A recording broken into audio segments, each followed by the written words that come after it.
Hello, my name is Sergey Chernikov.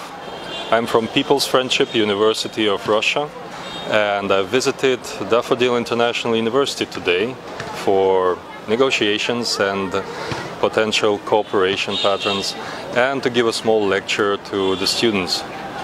I was very amazed with the facilities that Daffodil University has. The campus is incredible, and the students and the faculty members are extremely friendly, like-minded, and interested in motivational studies. And it is very interesting for me to see the depth that this university is planning for the future.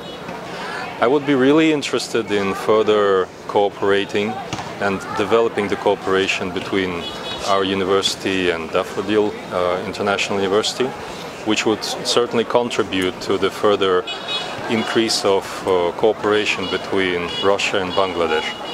I wish the university to continue on its path, and I would looking forward pretty much to participate in the future as well as we can.